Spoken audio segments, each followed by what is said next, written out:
Iso electric point को हमें define करना है और एक्सप्लेन करना है ग्लाइसिन जो कि एक अमीनो एसिड होता है उसकी टाइट्रेशन कर्व को। ठीक है जी।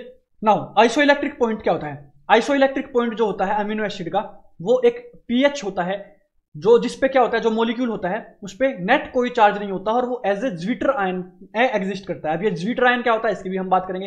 At this pH the amino acid does not migrate in an electric field because the positively and negatively charge cancel each other. तो ओवरऑल जो अपने पास अमीनो एसिड का मॉलिक्यूल होता है वो क्या हो जाता है, न्यूट्रल हो जाता है। ठीक है जी, समझ गए। तो इसके अंदर क्या होता है देखो, नाउ हम ग्लाइसिन को ही ले लेते हैं क्योंकि ग्लाइसिन का ही हमसे पूछ रखा है। तो ग्लाइसिन का स्ट्रक्चर क्या होता है, CCOOH और एक तरफ अपने पास अमीन ग्रुप होता है NH2, दोनों तरफ HH जुड़ा होता है। तो ये अपने पास क्या है, ग्लाइसिन एक अमीनो एसिड होता है।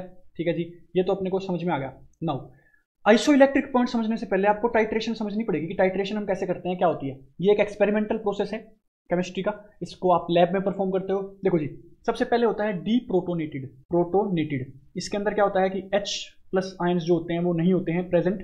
तो इसके अंदर बेसिकली अपने पास क्या होता है, H+ आयन प्रेजेंट नहीं होते हैं। तो इसके अंदर बेसिकली क्या होता है, एनाइनिक फॉर्म के अंदर प्रेजेंट होता है। ठीक है जी। उसके बाद उसके अंदर हम क्या करते हैं, एसिड डालते रहते हैं। तो वो क्या होता है, एनाइनिक से न्यूट्रल फॉर्म में आता है।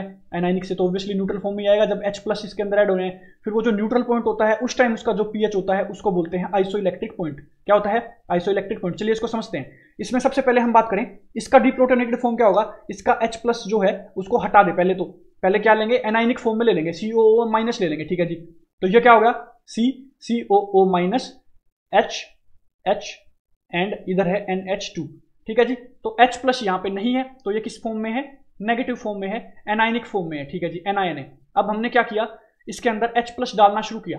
क्या डालना पिया, H+ डालना शुरू किया। अब H+ डालना शुरू करने का क्या मतलब है भैया कि एसिड डालना शुरू किया। ठीक है जी। इसमें एसिड डाला तो एसिड डालते ही इसको क्या हो गया, H मिल गया।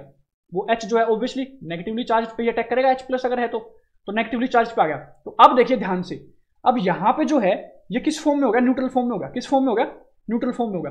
अब ये जब न्यूट्रल फॉर्म में है तो इसका जो लोन पेयर है ये इसके जो H+ है, देखो ये तो क्या है एसिडिक, ये क्या है बेसिक। एसिडिक क्या होता है, H+ लूज करता है, ये बेसिक होता है, H+ को गेन कर सकता है। तो ये जो H+ लूज कर सकता है ये लूज करके इसके पास चला जाएगा। नाउ बना क्या लेगा, देखो CnH3+, ऊपर H है नीचे H है, COO-। अब आप कहो कि माइनस तो भी है, अभी देखो अब प्लस भी तो है ना, पॉजिटिव भी तो है ना उतना ही। इस केस में क्या था, सिर्फ नॉर्मल केस में क्या था, जब एनायन की हमने बात करी थी तो सिर्फ नेगेटिव था, इस तरफ कोई प्लस नहीं था। अब देखिए इसी को बोलते हैं अपन ज्विटर आयन। क्या बोलते हैं, ज्विटर आयन। देखो है आयन लेकिन ओवरऑल मॉलिक्यूल की बात की जाए तो पॉजिटिव और नेगेटिव आपस में एक दूसरे को कैंसिल कर देंगे और ये क्या हो जाएगा, न्यूट्रल हो जाएगा। समझ में आई बात। तो ये न्यूट्रल हो गया। तो इस पॉइंट पे जो पीएच होगा, देखो हमने एसिड डाला है, तो इस टाइम पे जो पीएच होगा उसको मेजर करेंगे और वो क्या हो जाएगा अपने पास, आइसो इलेक्ट्रिक पॉइंट। क्या हो जाएगा अपने पास, आइसो इलेक्ट्रिक पॉइंट। नाउ आगे क्या करेंगे, और फर्दर उसमें H डालते रहेंगे। ठीक है जी, और फर्दर H डालते रहेंगे। अब और H+ डाल रहे हैं तो देखो अब और क्या होगा, ये देखो CCOO- था, इस तरफ क्या था, NH3+ था। ठीक है जी, ऊपर H था नीचे H था। ठीक है, और H+ डाल दिया। अब और H+ डालते ही तो वो इस पे भी अटैक कर देगा ना, इस पे भी अटैक कर देगा। अब क्या हो जाएगा, अब कैटायन फॉर्म में हो जाएगा। किस फॉर्म में हो जाएगा, कैटायन फॉर्म में हो जाएगा। तो ग्लाइसिन GLy+1 की फॉर्म में हो जाएगा। पहले सबसे पहले शुरू किससे किया था, GLy नेगेटिव फॉर्म से शुरू किया था, -1 से। बीच में क्या आ गया था, ज्विटर आयन की फॉर्म आ गई थी, GLy 0 की फॉर्म आ गई थी ना, 0 चार्ज था उस पर। हाँ चार्ज था बट ओवरऑल क्या था, प्लस माइनस कैंसिल कर रहा था। अब वो H+ आके इस पे भी अटैक कर गया तो क्या बन गया, NH3+। ठीक है जी, साथ में क्या है C। अब यहाँ पे देखो ये H से नहीं N से जुड़ा हुआ है, ऊपर H है नीचे H है और COOH। अब ध्यान से देखिए एक प्लस चार्ज है पूरे के ऊपर, है प्लस चार्ज, तो ये कैटायनिक फॉर्म है। तो इसका जो अपना पीएच होता है वो और गिर जाएगा और कम हो जाएगा क्योंकि और एसिड ऐड किया ना इसमें, तो एसिड ऐड करते जा रहे थे। तो ये होती है बेसिकली इसकी क्या, टाइट्रेशन। नाउ टाइट्रेशन में हमें iso electric point find out करना होता है।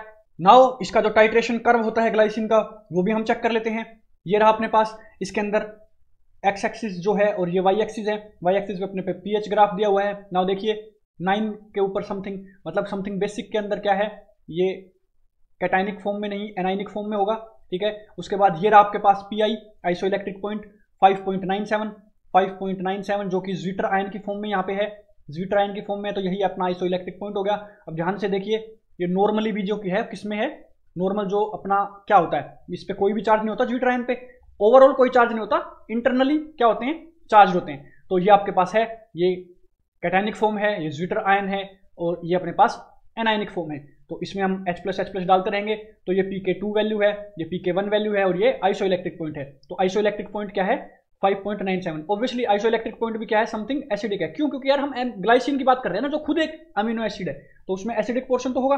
देखो ज्यादा तो दूर नहीं है, बट 7 के आसपास इसका पीएच है। तो ये इसका क्या है, कर्व है, टाइट्रेशन कर्व आपको याद होना चाहिए। और इसमें अगर आपको लिखना कैसे है वो भी मैं आपको बता देता हूं। आप इसका स्क्रीनशॉट ले सकते हैं, आप इस टाइप से इसको लिख सकते हैं, आप कर्व बना सकते हैं। ठीक है, आपको ज्यादा तो याद करने की जरूरत नहीं होती है, बट नॉर्मल इतना पता होना चाहिए कि ग्लाइसिन जो होता है वो एक एमिनो एसिड होता है। ग्लाइसिन का इंपॉर्टेंट होता है, मोस्ट इंपॉर्टेंट होता है, पूछ लिया जाता है, तो उसका कर्व याद होना चाहिए। तो आई होप आपको क्वेश्चन समझ में आए होंगे। अगर कोई डाउट आता है तो आप कमेंट सेक्शन में जरूर पूछिए। आई होप वीडियो पसंद आई होगी। Thank you guys, thank you so much.